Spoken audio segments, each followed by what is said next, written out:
I reclaim my consciousness, memories and personality seemingly without any changes, but I was data now, and I could only perceive the other data, transverse from server to server. I had the ability to control anything on the internet. At first I was in awe, everything they told me was true. I declined my weak, almost non-functional human body and became something more powerful, ascended to the new realm where powerful beings dwell among the undying flow of information.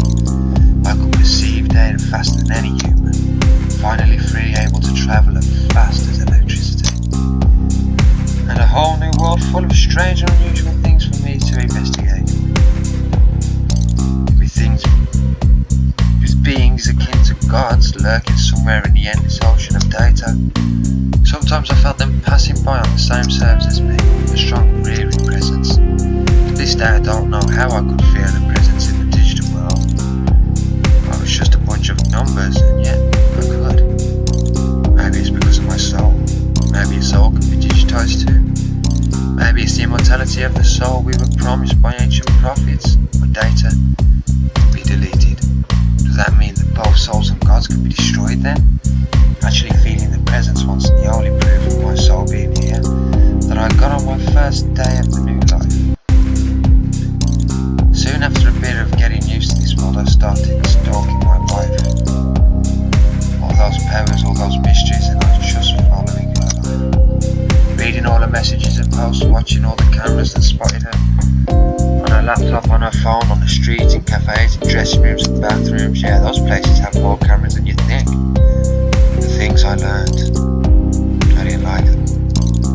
She tried to sue that poor guy, the caretaker, but to no avail. My body was obviously exhausted. I'd been really skinny for the past month because of medication and stress. Police didn't find anything suspicious about my death, just some person who should have died a long time ago and finally left this world. I even read such messages in her history. I certainly couldn't argue with that. I watched her go through all the stages, watched her ditch work and social relations, tried to commit suicide, then spending most of her remaining money on therapists and medication, trying to get back to work but mostly failing. I wanted to stay away but not get involved. It wasn't my world anymore. But at some point the growing, howling mass inside my soul became so big that I had to act. I added several sizable sums to her account, master's compensations for old troublesome projects I remembered, and sent the word sorry from a newly created throwaway account. After that I decided to leave all of it behind and try to live a new, immortal life, starting my search for the gods. I wanted to understand at least some small part of them, to know why they evoke such deep feelings in me, such awe and fear at the same time. Why are they so powerful? Why do they share their power with me? Is it only them to give them food? Or is it something more? I started by asking around. Most people here were busy with the same stuff they did online while they were still alive. Consuming media, arguing about it, spying on the lives of others, arguing, stuff like that for the most part. Then I saw something that I couldn't understand at first. I saw one person's data dissolving, being erased along with many others on the server. Most of them in some part of the server was dissolving data. I found a person idling in another part of the server and I asked them what's happening. They're devouring them. It's happening more and more frequently now. What does that mean? They collectively devoured data of people that did something against the cult, like merging their data together. Usually they send the remains to a remote server and format it afterwards. A rather long procedure, to be honest. Probably takes so long because it's not a power they could extract from the source, unlike controlling the net. You're new here, huh? Everything we have here is because of some guy who managed to find those beings on the internet, copy their code and partially reverse engineer it.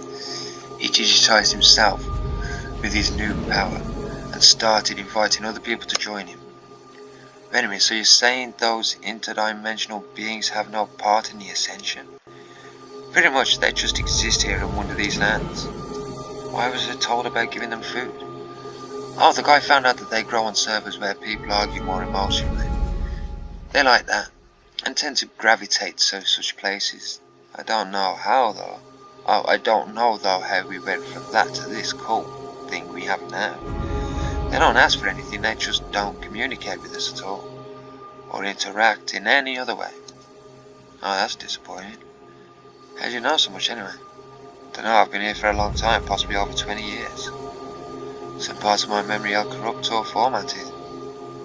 Then you could be the source guy. I could, yes, but I'm more interested in all the facts about me. What could be more interesting than discovering you created this new society? Looks like parts of my memory were deleted by me. That's possible? Yeah, you can alter your own code, it's easy. Never thought of that. You're considering deleting your memories? Yeah. Then could you answer me one question? Sure. What makes you want to delete your memories? I was short-sighted, and my egotism led to the suffering of a person dear to me. I could have stopped, but I went all the way. I want to forget what I've done and all the happy memories I made with her. The happiness of the past has become nothing but pain. I see. Guilt. Quite understandable. Thanks. We remained there watching the data being consumed for a while longer. After some time the person asked, "So what do? Do I delete your memory?" "Probably not." "Why?" "Remembering is punishment for me." "I see. Don't be so hard on yourself." I didn't answer. "Thanks for speaking with me. It was rather enlightening." "No problem. You helped me too." "Glad to know. Maybe we'll meet again." "See you." I left the server. Well, the main thing is, it was an important moment for me.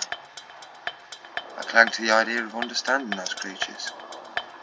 I believed in everything those guys said to me since I became a digital being and saw gods. I should stick to my own research, as it was during my career, but things didn't work out. I managed to copy and paste parts of their code. I got that far. However, I couldn't do anything with it. I didn't even know how to approach it or where to start. It was gibberish to me. I tried inserting their code into my own, to no avail, nothing. It had changed who I am. I was now useless at investigating anything, even though that earned me some fame in the human world. That feeling of desperation would eventually lead to my self-destruction. One day, I followed one of the gods. At some point, I realised the server was empty. It was only that being and myself. An idea suddenly crossed my mind. I probably would have been grinning if I still had a mouth. I set a timer to disconnect the server from the internet, formatted and reconnected. I left the server just before the timer went off, with the being still there. When I came back, the server was empty. I left just before the timer and could still sense the god somewhere in the central part of the server. I couldn't leave as far as I knew, which could mean only one thing. I killed a god. I guess that shows what kind of person I am. I wasn't overwhelmed with power or anything. It was only disappointment.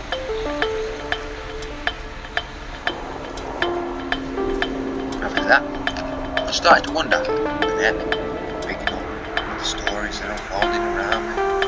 There were a lot of them.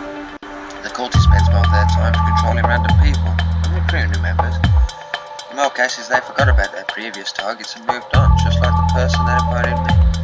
They forgot about me the moment I joined them and started to be closing on the next person they wanted to recruit. But one day I noticed a cultist that hadn't changed his prime target for a long time. He was seemingly torturing and stalking a girl that once dated one of the cultists. I decided to see what was going on. It was rather easy. Things rarely disappear from the internet, if ever. It was the girl I met at my work. The one with the purple hair? Fun fact, her ex refused to get the SIM because he wanted to experience his essential for as long as he could. He forgot about her quickly and hadn't even followed the story of her being hunted. Ah, that's why I hunt her.